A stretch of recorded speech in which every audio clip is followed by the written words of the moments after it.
পৃথিবীতে বাবা মার সবচাইতে শান্তির জিনিস হচ্ছে তার সন্তানের মুখ দেখা। আর সেই সন্তানটা যদি কোনো কিছুর আবদার করে তাহলে তার বাবা মার কেমন লাগে বলুন তো? হ্যাঁ, ঠিক বলেছেন। আসলে পৃথিবীতে বাবা মা ঈশ্বরের একটা প্রদত্ত শ্রেষ্ঠ উপহার। আমার সন্তানরা আছে সকাল থেকে বলতেছিল, মা আজকে শুক্রবার, একটু ভালো কিছু রান্না করো। ভাবতেছিলাম কি রান্না করা যায়। এত ঠান্ডার ভিতরে কোনো কিছু রান্নাও করতে ইচ্ছে করতেছিল না। ছেলে মেয়েকে বলতেছিলাম যে একটু হালকা পাতলা কিছু খেয়ে নে বাবা। না, ছেলে মেয়ে একদমই খাবে না, বলতেছে না আজকে শুক্রবার, একটু ভালো কিছু রান্না করো। তো ভাবলাম ফ্রিজ খুলে দেখি যে দেশি মুরগি আছে, তো ভাবলাম যে একটু চিকেন কষা করি, সঙ্গে একটু সাদা পোলাও করলে মন্দ হয় না। ছেলেকে গিয়ে বললাম, সাদা পোলাও খাবি চিকেন কষা? ছেলে তো বললো হ্যাঁ মা, এটাই করো।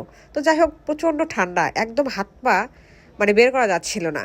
এত শিশির বাতাস, মনে হচ্ছিল যে মানে কোনো একটা ইঞ্জেকশন দেওয়ার মতো হচ্ছে। তো যাই হোক, তারপরে সন্তানদের বলে কথা, ওরা খেতে চেয়েছে, আমি মা হিসেবে কি না করতে পারি? যত কষ্ট হোক, সন্তানের কিন্তু চাওয়াটাই কিন্তু আগে একটা বাবা মার কাছে। তো যাই হোক, আজকে আমি চিকেন কষা করব একটু ঝাল ঝাল করে, একটু টমেটো দিব, আর এই কষাটা খেতে দুর্দান্ত লাগে। আসলে সাদা পোলাওয়ার সাথে এরকম চিকেন কষা কিন্তু মন্দ হয় না। একটু হাতে মেখে চুকে রান্না করব। আমি ভীষণ মিস করছি মাটির চুলাকে। মাটির চুলাতে যদি রান্না করা যায় তাহলে কিন্তু রান্নার স্বাদটা দ্বিগুণ বেড়ে যায়। আমি অবশ্যই গ্যাসে রান্না করব। তো যাই হোক, মাটির চুলা কোথায় পাবো? আসলে শহরে তো এরকম মাটির চুলা ভীষণই টাফ ব্যাপার। তো এদিকে আজকে আমি রান্না করবো যেহেতু চিকেন কষা, আমি হাতে মেখে চুকেই বসিয়ে দিলাম। পেঁয়াজ, রসুন, আদা বাটা, জিরা বাটা, ধনিয়া বাটা, সমস্ত উপকরণ দিয়েই আমি একবারে চড়িয়ে দিলাম। আসলে খেতে যে এত দুর্দান্ত। আর আজকে ওই যে সাদা পোলাও করব, আমি আবার পোলাওতে একটু গাজর দিয়েছি, দেখতেও ভালো লাগে, বাচ্চারা একটু রুচিকরভাবে খেয়ে নেয়, কারণ ওই যে একটু গাজরটা একটু লাল লাল দেখা যায়। তো যাই হোক, গাজরটা দিলে পোলাওটা আমার কাছে বেশ ভালো লাগে। হয়তো অন্যদের কাছে কেমন লাগে আমার জানা নেই, তবে বেশ ভালো লাগে। আর এই যে ঝাল ঝাল চিকেন কষাতে রসুন দিয়েছি, খেতে ভালো লাগে। আমার ছেলে মেয়ে, যেহেতু মেয়ে খায় না, ছেলেটা খায়। তো যাই হোক, ছেলে বলতেছিল মা দুটো রসুন দিয়ে দিও, তো আমিও রসুন দিলাম। আর নতুন আলু কিন্তু চিকেন কষা খেতে মন্দ লাগে না। তো যাই হোক, এই যে আমার রান্না কিন্তু প্রায় শেষ হয়ে আসছে। আজকে রান্নাটা কেন জানি অনেক লেট হয়ে গেছে, ওই আর কি 3টা বেজে গেছে। তার মানে আজকে শুক্রবার, প্রচুর কাজের চাপ।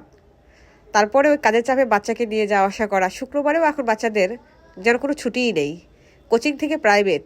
আসলে বাচ্চাদের এত পড়ার চাপ পড়েছে, কি বলবো, আমাদের বেলা কিন্তু এত ছিল না। তো এদিকে আমার রান্না হয়ে গেছে প্রায়। মেয়ে তো এসে ভীষণ তাড়া দিচ্ছে, 3টা বাজে। মেয়ে বলতেছিল আমার খুবই ক্ষুধা পেয়েছে মা, এখনও রান্না হয়নি। মেয়েকে তো একদম একটু রাগই দেখাইলাম যে এত কিছু করার পরেও ওদের এত তাড়া। তো যাই হোক, আমার রান্না প্রায় শেষের মাধ্যমে বললাম, তোরা ভাই বোন ডাইনিংয়ে বস, আমি দিচ্ছি। তো যাই হোক, এদিকে রান্না প্রায় শেষের মাধ্যমে হয়ে গেছে। মাংসটা একটু ভালো করে না কষালে তো হবে না। আসলে চিকেন বলুন আর মাটন বলুন, একটু কিন্তু ভালো করে কষাতে হয়। প্রত্যেকটা রান্নায় একটু ভালো করে না কষালে তো ভালো লাগে না খেতে। আমার রান্না হয়ে গেছে, নতুন আলু দিয়েছি, এরকম খেতে কিন্তু ভালো লাগে। মাকে দেখতাম যখন এরকম শীতের সিজনে যখন চিকেন রান্না করতো, নতুন আলু দিত। আমার তো বাবু এই মাংসের চেয়ে আলুটাই খেতে কেন জানি ভীষণ ভালো লাগে। তো যাই হোক, মাকে দেখতাম আলু দেওয়া, আমিও সেইভাবে আলু দেই। তো আমারও বাচ্চারা কেন জানি আলু খেতে ভীষণ পছন্দ করে। রান্না হয়ে গেছে প্রায়। একটু নামানোর আগে একটু গরম মশলা দিয়েছিলাম, আমি আগে দেইনি। একটু নামানোর আগে আগে গরম মশলা দিলে কি হয়, একটু স্মেলটা থেকেই যায়। তো যাই হোক, রান্না হয়ে গেছে প্রায়। আমার রান্নাটা কেমন হয়েছে অবশ্যই একটু কমেন্টস করে কিন্তু জানাবেন। আর ভালো লাগলে একটু ফলো দিয়ে পাশে থাকবেন। শিলা সরকার, দিনাজপুর থেকে কিন্তু। এই দিদিভাইকে যদি ভালো লাগে তাহলে অবশ্যই ভিডিওটা শেয়ার করে দিবেন। আসলে একটা ভিডিও বানাতে কিন্তু অনেক কষ্ট হয়, শুধু আপনাদের একটু ভালোবাসা পাওয়ার জন্য এত কষ্ট করে একটু রান্না করি।